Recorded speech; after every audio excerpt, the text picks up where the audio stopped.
Hello students, this is our lecture number 8, chapter number 6, applications of derivatives. Already we have started our fourth exercises जहाँ से हमने approximate जो values हैं उसको find out करने से related कुछ questions को solve किया था।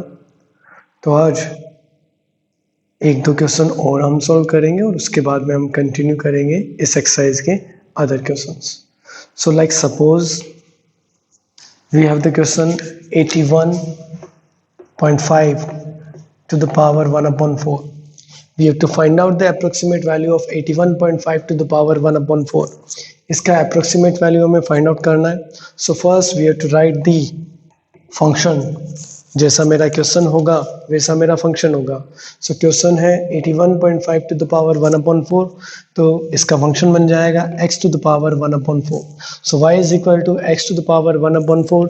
इसे हम एक फंक्शन दे देंगे, ठीक है. Then 81.5 to the power 1 upon 4 को हम दो नंबर्स के एडिशन या सब्ट्रैक्शन में रिप्रेजेंट करते हैं. तो 81.5 से पहले अगर हम 1/4 पावर को ऑब्जर्व करें कि इसके आसपास ऐसा कौन सा नंबर है जिसका 1/4 पावर हम फाइंड आउट कर सकते हैं, तो वो है 81, क्योंकि 81 का पावर 1/4 होता है +3 के इक्वल. सो इसे हम लिखेंगे 81 प्लस 0.5 टू द पावर 1/4, जिसमें हम x को तो लिखेंगे 81 और साथ में जो डेल्टा x है वो बन जाएगा 0.5 जो x में चेंज को शो करेगा. तो x का वैल्यू हो जाएगा हमारा 81, क्योंकि हम 81 का पावर 1/4 इजीली फाइंड आउट कर सकते हैं. और साथ में यहाँ थोड़ा सा चेंज है उसमें, जिसको हम रिप्रेजेंट करेंगे डेल्टा x से, जो होगा 0.5 के इक्वल. तो फिलहाल तो सबसे पहले x का वैल्यू 81 हम इसके अंदर पुट करके और y का वैल्यू फाइंड आउट करते हैं, जिसके आसपास का ही हमारा आंसर आने वाला है. तो x का वैल्यू अगर हम 81 पुट करें तो 81 टू द पावर 1/4, क्योंकि 81 होता है 3 to the power 4, then again to the power 1/4. Power के ऊपर पावर आपस में मल्टीप्लाई होगा, 4 से 4 कैंसिल हो जाएगा और y का आउटकम हो जाएगा 3 के इक्वल.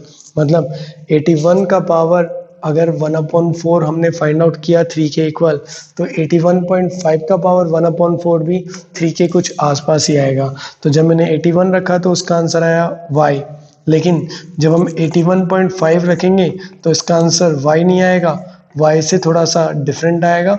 कितना आएगा? y plus delta y. तो उसे हम डेल्टा y इंक्रीज करा हुआ मान लेते हैं.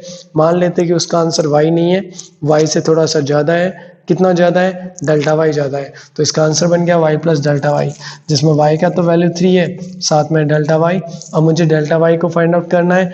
डेल्टा y के लिए हमने फॉर्मूला पढ़ा था, delta y is equal to D Y upon D x into delta x.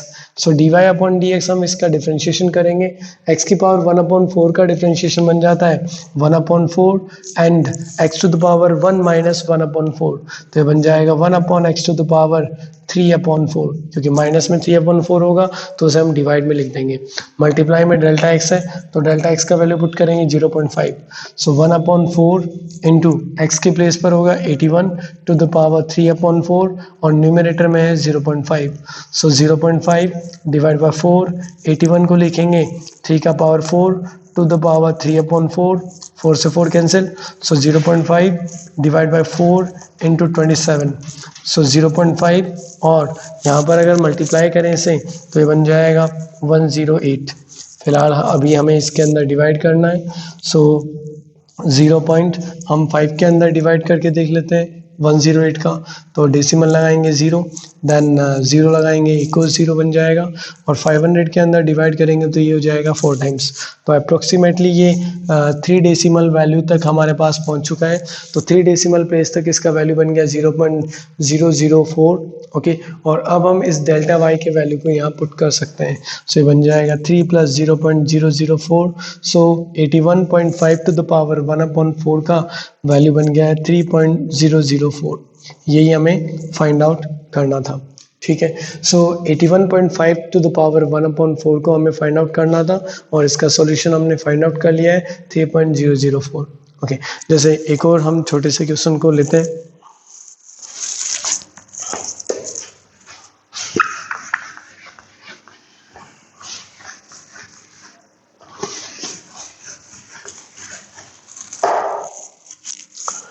Like 3.968 to the power 1/2, या फिर दूसरा ले लेते हैं 0.0037 टू द पावर 1/2। इसको हमें फाइंड आउट करना है। सो 0.0037 टू द पावर 1/2, अगर इसके आसपास के किसी नंबर को देखें जिसका हम 1/2 पावर फाइंड आउट कर सकते हैं तो वह है 0.0036, और प्लस में हम लिख देंगे इसमें 0.0001, क्योंकि 0.0037 को हम इन दोनों के एडिशन में लिख सकते हैं। इसको शो करना जरूरी था क्योंकि यहाँ तक का हम 1/2 पावर या फिर अंडर रूट को फाइंड आउट काफ़ी आसानी से कर सकते हैं। तो यहाँ पर हम x लिखेंगे 0.0036 और साथ में डेल्टा x का वैल्यू बन जाएगा 0.0001। ओके, तो अभी सबसे पहले हम फंक्शन लिखेंगे, जैसा मेरा क्वेश्चन वैसा मेरा फंक्शन। तो यहाँ 1/2 पावर है तो x टू द पावर 1/2 ये बन जाएगा हमारा फंक्शन। फिलहाल तो हम x का वैल्यू इसे पुट करके और y के अप्रोक्सीमेट वैल्यू तक पहुँच जाते हैं। तो y is equal to 0.0036 to the power 1/2 और इसका 1/2 पावर होगा 0.06 के इक्वल। तो ये बन जाएगा 0.06 जो कि हमारा है y की वैल्यू। तो ये y का वैल्यू हमने फाइंड आउट कर लिया है, लेकिन हमें 0.0036 नहीं 0.0037 को फाइंड आउट करना है। तो 0.0037 का पावर जो 1/2 है उसे हम एज्यूम कर लेंगे कि वो y से थोड़ा सा ज़्यादा आएगा। और कितना ज़्यादा आएगा? y से ज़्यादा आएगा डेल्टा y। तो y का वैल्यू है 0.06 प्लस में डेल्टा y। अब हमें डेल्टा y को फाइंड आउट करना है। सो डेल्टा y के लिए हमने फॉर्मूला पढ़ा था dy/dx इंटू डेल्टा x। तो डिफ्रेंशिएशन करेंगे पहले इस फंक्शन के अकॉर्डिंग। x की पावर 1/2 मतलब अंडर रूट x है, इसका डिफ्रेंशिएशन बनेगा 1/2 अंडर रूट x मल्टीप्लाई में डेल्टा x से 0.0001। ओके, वैल्यू पुट करते हैं 0.0001 डिवाइडेड बाई 2 अंडर रूट के अंदर x के प्लेस पर वही पुट करेंगे 0.0036। सो 0.0001 divided by 2 multiply by 0.06। Okay, multiply करते तो 0.0001 डिवाइड बाय 0.12। डेसिमल अगर हम रिमूव करें यहाँ से तो ऊपर आ जाएंगे 2 zeros और यहाँ से रिमूव करें तो नीचे आ जाएंगे हमारे पास 4 zeros। ओके, सो 2 zeros से 2 zeros तो कैंसिल हो गए। तो हमारे पास डेल्टा y का जो वैल्यू है वो बन गया 1 डिवाइडेड बाई 12 मल्टीप्लाई बाय 100। तो एक बार हम 12 का डिवाइड करते हैं 1 के अंदर, फिर हम 100 का भी डिवाइड कर देंगे। तो 12 का डिवाइड करेंगे तो 0 पॉइंट यहाँ 0 बनेगा। देन उसके बाद में 12 8 जा 96 और अभी मुझे 100 का और डिवाइड करना है तो ये बन जाएगा 0.0008। ये हमारा डेल्टा y का वैल्यू आ गया और इस डेल्टा y के वैल्यू को अब हम यहाँ पर पुट करेंगे तो ये बन जाएगा 0.06 प्लस 0.0008 और एडिशन बनेगा 0.0608। ये होगा इसका approximate value 0.0037 to the power 1/2 का अप्रोक्सीमेट वैल्यू। ओके, अब हम अप्रोक्सीमेट वैल्यू को तो कंप्लीट कर लिया हमने। अब हम नेक्स्ट टाइप का क्वेश्चन करेंगे।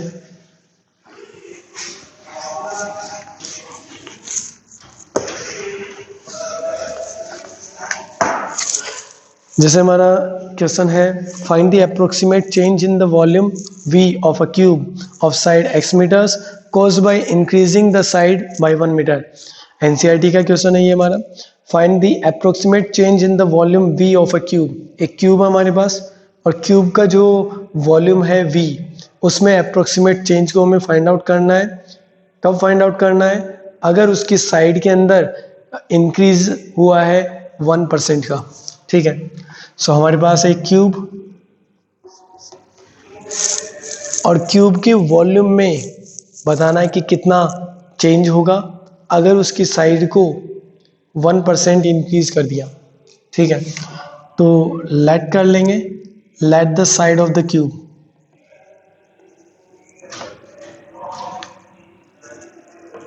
B x।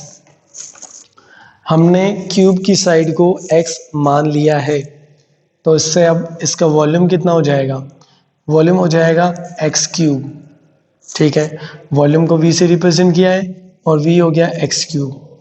ओके, अब यहाँ गिवन है change in the side is 1%। Side में चेंज मतलब x में चेंज, और x में चेंज को मैं शो करूंगा डेल्टा x से, और वो डेल्टा x का वैल्यू कितना दे रखा है? 1% चेंज हुआ है। 1% चेंज होने का मतलब x का 1%, तो x इंटू 1/100, x का 1% चेंज हुआ है तो x का 1% बन जाएगा 0.01 मल्टीप्लाई बाय x। ये है हमारा डेल्टा x का वैल्यू जो कि उसके साइड में चेंज को शो करता है।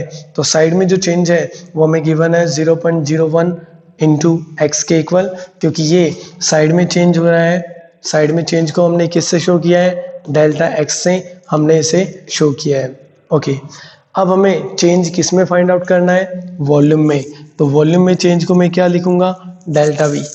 जैसे मान लो कि वॉल्यूम और साइड के बीच में कोई ग्राफ होता है, तो ये साइड का पहला वैल्यू है, ये साइड का दूसरा वैल्यू है, तो इसमें चेंज आ गया। चेंज कितना आया? x2 माइनस x1, जिसको मैं किससे शो करूंगा? डेल्टा x से।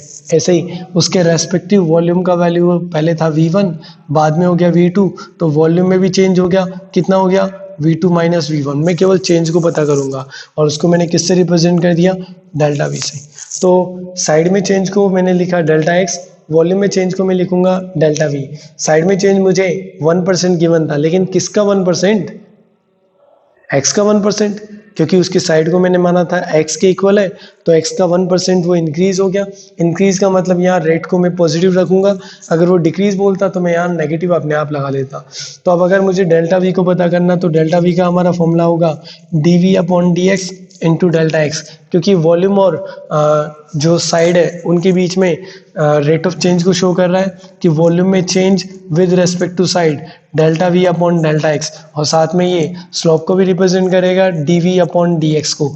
तो ये इसके इक्वल होगा, तो यहाँ से जब हम इसको ट्रांसपोज करेंगे तो ये मल्टीप्लाई में आकर इसका फॉर्मूला बना देगा। तो डेल्टा वी के लिए हो जाएगा d v upon D x into को x के रेस्पेक्ट में, तो d बाई डी एक्स, और वॉल्यूम क्या है हमारा? x का क्यूब इंटू में डेल्टा x, तो डेल्टा x का वैल्यू है 0.01 multiply by x। Okay, so इसका डिफरेंशिएशन बनेगा 3x square into 0.01 into x, और अगर इन दोनों को मल्टीप्लाई करें तो ये बनता है 0.03 इंटू एक्स का क्यूब। तो इसको ज़्यादा बेटर वे में हम लिख सकते हैं 3/100 इंटू एक्स का क्यूब। तो ये जो डेल्टा वी है ये हमारा एक तरह से बन गया delta v is equal to 3/100 into x का क्यूब। एक्स का क्यूब जो है वो हमारे प्रीवियस वॉल्यूम का वैल्यू है, जो कि एक तरह से शो कर रहा है v इंटू 3/100, मतलब 3% हो। ये वॉल्यूम में जो चेंज मुझे फाइंड आउट करना था वो मैंने फाइंड आउट कर लिया, और वो कितना है? 3%। मतलब अगर हम साइड को 1% बढ़ा देंगे तो उसका वॉल्यूम कितना परसेंट बढ़ जाएगा? 3% अपने आप बढ़ जाएगा। तो ये हमारा क्वेश्चन था जिसमें हमें फाइंड आउट करना था कि एक क्यूब जो है उसके वॉल्यूम में कितना चेंज होगा अगर उसके साइड को 1% इंक्रीज कर दिया जाए, 1% बढ़ा दिया जाए। ठीक है, तो उसके लिए पहले मैंने मान लिया कि क्यूब का साइड है x, और उसके थ्रू उसका वॉल्यूम बन जाता है x का क्यूब। ओके, सो वॉल्यूम हो गया x का क्यूब, साइड हो गया हमारे पास x। अब साइड में जो चेंज है वो हमें दे रखा है, साइड में चेंज मतलब डेल्टा x, और डेल्टा x कितना है? 1% चेंज हुआ है। 1% किसका होगा? x का 1% होगा, तो x इंटू 1/100, तो ये आ गया 0.01 x के इक्वल, जो कि ये साइड में चेंज डेल्टा x का वैल्यू। अब हमें वॉल्यूम में चेंज फाइंड आउट करना है, तो वॉल्यूम में चेंज को हम रिप्रेजेंट करेंगे डेल्टा v से, और उसका फॉर्मूला बनेगा dv upon dx into delta x। तो dv अपॉन dx हम डिफ्रेंशिएट करेंगे x क्यूब को विद रेस्पेक्ट टू x, और मल्टीप्लाई में डेल्टा x है जिसका वैल्यू हम यहाँ से पुट कर देंगे 0.01 इंटू एक्स। इसका डिफ्रेंशिएशन हमने किया, देन हमने इन दोनों को मल्टीप्लाई किया, और ये जो रिजल्ट है इसको बेटर वे में हम लिख सकते हैं 3/100 इंटू एक्स का क्यूब। तो ये एक्स का क्यूब तो एक तरह से वॉल्यूम है, तो ये वॉल्यूम क्या हो गया? एक तरह से 3% इक्वल। तो मतलब यहाँ से ये क्लियर हो गया कि अगर हम क्यूब की साइड को 1% इंक्रीज कर दें तो उसका वॉल्यूम उससे 3% इंक्रीज हो जाता है। ओके, सो नेक्स्ट टाइप का अब हम क्वेश्चन लेते हैं अगला।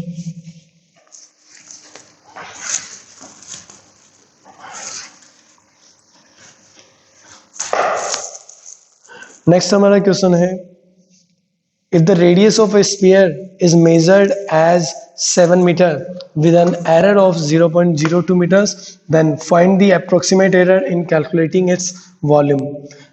एक बार फिर से बताता हूँ, if the radius of a sphere is measured as 7 meter with an error of 0.02, एक जो हमारे पास स्फीयर है उसके रेडियस को मेजर किया है 7 मीटर, और उसको मेजरमेंट करने में एरर भी आया है। एरर कितना है? 0.02 मीटर। तो हमें पता करना कि इस केस में वॉल्यूम को कैलकुलेट करने में अप्रोक्सीमेटली कितना एरर आएगा, क्योंकि रेडियस में एरर आया है तो श्योर है कि वॉल्यूम में भी एरर आएगा। और ये हमें गिवन है इस बार एक स्फीयर, तो हमारे पास एक स्फीयर गिवन है, उसका जो रेडियस है वो कैलकुलेट किया है 7 मीटर, साथ में रेडियस में एरर भी है। रेडियस में एरर को हम शो करेंगे डेल्टा आर से। रेडियस अगर आर है तो रेडियस में एरर होगा डेल्टा आर, और डेल्टा आर का वैल्यू है हमारे पास 0.02 मीटर। तो रेडियस है 7 मीटर और रेडियस में एरर है 0.02 मीटर। अब हमें फाइंड आउट करना है कि इसके वॉल्यूम को कैलकुलेट करने में कितना एरर आया है। तो वॉल्यूम को कैलकुलेट करने में अगर एरर निकालना है तो मतलब सीधा सा बात है कि डेल्टा वी को मुझे फाइंड आउट करना है, डेल्टा आर मुझे गिवन है। तो सबसे पहले वॉल्यूम का फॉर्मूला लिखते हैं। स्फीयर का वॉल्यूम होता है 4/3 पाई आर क्यूब, और अगर मुझे डेल्टा वी को फाइंड आउट करना तो डेल्टा वी का मैं फॉर्मूला बनाऊंगा पहले, जो होगा dv/dr इंटू डेल्टा आर के लिए, क्योंकि वॉल्यूम पूरी तरह से यहाँ रेडियस के ऊपर डिपेंड कर रहा है। मतलब रेडियस और वॉल्यूम दोनों में रेस्पेक्टिव चेंजेस होंगे, वॉल्यूम और रेडियस एक दूसरे के साथ इंक्रीज या डिक्रीज हो जाएंगे। तो यहाँ डेल्टा वी और डेल्टा आर के लिए ये फॉर्मूला बनेगा, delta v equal to dv/dr into delta r. तो फिलहाल तो मुझे इसका डिफ्रेंशिएशन करना पड़ेगा विद रेस्पेक्ट टू रेडियस। तो रेडियस के रेस्पेक्ट में डिफरेंशिएशन बनेगा 4/3 पाई, कॉन्स्टेंट है, इसका रेडियस का रेस्पेक्ट में डिफरेंशिएशन होगा 3r², 3 से 3 कैंसिल हो जाएगा, तो 4 पाई r²। यहाँ गया है dv/dr का वैल्यू, जिसे हम यहाँ पर पुट कर सकते हैं। तो यहाँ पर हम पुट करेंगे dv/dr का वैल्यू। सो डेल्टा वी बन जाएगा dv/dr, जिसका वैल्यू होगा 4 पाई r² और मल्टीप्लाई में डेल्टा आर है। डेल्टा आर हमें ऑलरेडी क्वेश्चन में गिवन है, जो कि है 0.02 मीटर। ओके, तो एक बार फिर से हम इसको ऑब्जर्व करते हैं कि हमारे पास एक स्फीयर गिवन था, और इस स्फीयर के लिए हमें रेडियस का वैल्यू भी गिवन है और रेडियस के अंदर जो एरर है वो भी गिवन है। तो रेडियस को कैलकुलेट किया है 7 मीटर, और उसको कैलकुलेट करने में यहाँ एरर भी आया है, एरर है 0.02 मीटर। तो अब हमें बताना कि इस केस में जब हम वॉल्यूम को फाइंड आउट करेंगे तो वॉल्यूम के अंदर कितना एरर आएगा। तो वॉल्यूम में एरर हमें फाइंड आउट करना है, रेडियस में एरर हमें ऑलरेडी गिवन है। तो रेडियस 7 है, रेडियस में एरर है 0.02 मीटर, और वॉल्यूम में एरर निकालना है। तो वॉल्यूम में एरर को हम रिप्रेजेंट करेंगे डेल्टा वी से, जिसके लिए फॉर्मूला होगा dv/dr into delta R. Okay, so dv/dr हमने इसको डिफरेंशिएट करके ऑलरेडी फाइंड आउट कर लिया है, इसके अंदर पुट भी कर दिया है हमने। अब हम इसके रेडियस के वैल्यू को पुट कर देंगे, तो 4 ओके मल्टीप्लाई में पाई का वैल्यू है 22/7, रेडियस का स्क्वायर, क्योंकि रेडियस 7 मीटर है तो 7 इंटू 7, मल्टीप्लाई में होगा 0.02, 7 से 7 कैंसिल हो जाएगा, 22 इंटू 4 हो जाएगा 88 इंटू 7 इंटू 0.02, 7 से मल्टीप्लाई करेंगे तो 7 8 जा 56 एंड 61, मल्टीप्लाई बाय 0.02, मल्टीप्लाई करेंगे 2 से तो 2 6 12, 3 एंड 12, दो नंबर छोड़कर डेसिमल लगा देंगे। यह आ जाएगा मीटर क्यूब में डेल्टा वी का सॉल्यूशन, मतलब ये आ जाएगा इसके वॉल्यूम में अप्रोक्सीमेटली एरर। ये याद रखना कि ये अप्रोक्सीमेटली बनेगा। सो अगर रेडियस का वैल्यू कैलकुलेट किया है 7 मीटर और रेडियस को कैलकुलेट करने में उसमें एरर गिवन है 0.02 मीटर, तो यहाँ से वॉल्यूम में जो एरर है वो हमने फाइंड आउट कर लिया है, और वो है 12.32 मीटर क्यूब के इक्वल। ओके, तो ये हमें फाइंड आउट करना था। अब हम नेक्स्ट टाइप के क्वेश्चन की बात करते हैं। जैसे नेक्स्ट टाइप का हमें क्वेश्चन गिवन है कि एक फंक्शन है जो हमें गिवन है 3x² + 15x + 5, और उसमें हमें जैसे f3 को फाइंड आउट करना होता है, काफ़ी आसानी से फाइंड आउट कर सकते हैं, f4 कर सकते हैं, f6 कर सकते हैं, लेकिन f3.02 थोड़ा सा मुश्किल होगा। तो बाय यूजिंग डिफरेंशिएशन हमें इसका वैल्यू फाइंड आउट करके बताना है। जैसे हमें फंक्शन गिवन है fx = 3x² + 15x + 5, और हमें कैलकुलेट करना है f3.02 का अप्रोक्सीमेटली वैल्यू। सो f3.02 का अप्रोक्सीमेट वैल्यू हमें फाइंड आउट करना है इस फंक्शन के लिए। सो f3.02 को फाइंड आउट करने से पहले मैं ये बताऊंगा कि f3 को तो मैं फाइंड आउट कर सकता हूँ, केवल बचेगा f3.02, केवल 02 बचा 0.02। तो इसके अंदर x को मान लूंगा मैं 3, और वही डेल्टा x को हम एज्यूम कर लेंगे 0.02। एक तरह से इस फंक्शन को मैं y की फॉर्म में लिखूंगा कि ये y के इक्वल है। तो y के इक्वल हो जाएगा हमारा 3x² + 15x प्लस 5। तो इसके अंदर जब मैं x का वैल्यू 3 पुट करता हूँ तो उससे देख लेता हूँ कि f3 का वैल्यू कितना आता है, मतलब y का वैल्यू कितना आता है। तो 3 इंटू 3 का square plus 15 multiply by 3 plus 5, तो ये बन जाएगा 9 3 जा 27, 15 3 जा 45 एंड प्लस 5। एडिशन कर दें तो एडिशन इनका बन जाएगा 50 एंड 77। तो ये तो y का वैल्यू है, मतलब अगर हम x का वैल्यू जब 3 इसके अंदर पुट कर देंगे तो उस केस में जो फंक्शन का वैल्यू है वो 77 आता है। लेकिन जब मैं x का वैल्यू थोड़ा सा इंक्रीज कर देता हूँ तो उस केस में मेरे फंक्शन का वैल्यू कितना आएगा ये मुझे बताना है। तो मतलब अगर मैंने f3 को फाइंड आउट किया या fx को फाइंड आउट किया तो उससे उसका आंसर आया y। लेकिन जब मैं x में थोड़ा सा इंक्रीज करूंगा डेल्टा x तो उसका जो आंसर आएगा वो आएगा y प्लस डेल्टा y।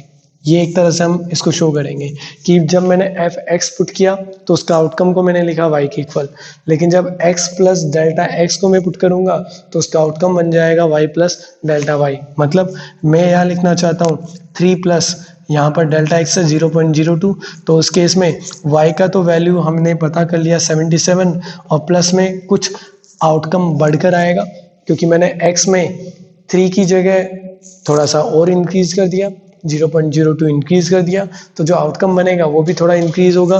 कितना इंक्रीज होगा? डेल्टा वाई इंक्रीज होगा। और अब मुझे डेल्टा वाई को फाइंड आउट करना है, तो डेल्टा वाई के लिए मेरा फॉर्मूला बनेगा dy upon D x into delta x. तो पहले मुझे इस फंक्शन का करना पड़ेगा डिफरेंशिएशन, तो डिफरेंशिएशन करेंगे इसका, ये बन जाएगा 6x प्लस 15 मल्टीप्लाई में है डेल्टा एक्स, तो डेल्टा एक्स है 0.02। तो यहाँ पर हम x का वैल्यू पुट करेंगे 6 मल्टीप्लाई बाय x का वैल्यू है 3 प्लस 15 और मल्टीप्लाई में है 0.02। सो 6 3 जा 18, 18 को इसमें ऐड करेंगे तो 33 मल्टीप्लाई बाय 0.02 और जब मल्टीप्लाई करेंगे तो 0.66। ये आ गया हमारे पास में डेल्टा वाई का वैल्यू, इसे हम यहाँ पर पुट कर सकते हैं और ये आ जाएगा हमारा इस फंक्शन का अप्रोक्सीमेट वैल्यू, जो हो जाएगा 77 प्लस 0.66 मतलब 77.66, जो हमने फाइंड आउट किया है इसका approximate value by using differentiation. तो डिफरेंशिएशन से हमने फाइंड आउट किया है f3.02 का अप्रोक्सीमेट वैल्यू। f3 तो हमने डायरेक्टली फाइंड आउट कर सकते थे, लेकिन 0.02 को अगर इंक्रीज किया तो उसका वैल्यू फाइंड आउट करना थोड़ा मुश्किल था, इसलिए मैंने डिफरेंशिएशन को काम में लिया। कैसे?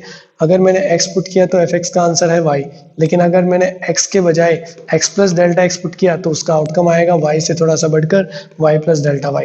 अब उस डेल्टा y को ही मुझे फाइंड आउट करना था और डेल्टा y के लिए फॉर्मूला था dy upon D x into delta x, जिसमें मैंने पहले फंक्शन का किया यहाँ से डिफरेंशिएशन, साथ में डेल्टा x का वैल्यू जो मेरे पास गिवन था उसे मैंने पुट किया, यहाँ पर x का वैल्यू पुट करके दोनों को मल्टीप्लाई किया, डेल्टा y मिल गया और डेल्टा y को जब यहाँ मैंने पुट किया तो उससे आ गया f3.02 का approximate value by using differentiation. तो ये जो एक्सरसाइज है ये हमने अभी कंप्लीट किया है। नेक्स्ट लेक्चर में हम लॉगरिथम और ट्रिग्नोमेट्री से रिलेटेड भी इसके कुछ क्वेश्चन हमारे बनते हैं जो अप्रोक्सीमेट वैल्यू से रिलेटेड होते हैं, तो उन क्वेश्चंस को हम हमारे नेक्स्ट लेक्चर में लेंगे। बाकी जो एनसीईआरटी लेवल है वो हमने इस लेक्चर में ऑलरेडी कंप्लीट कर लिया है।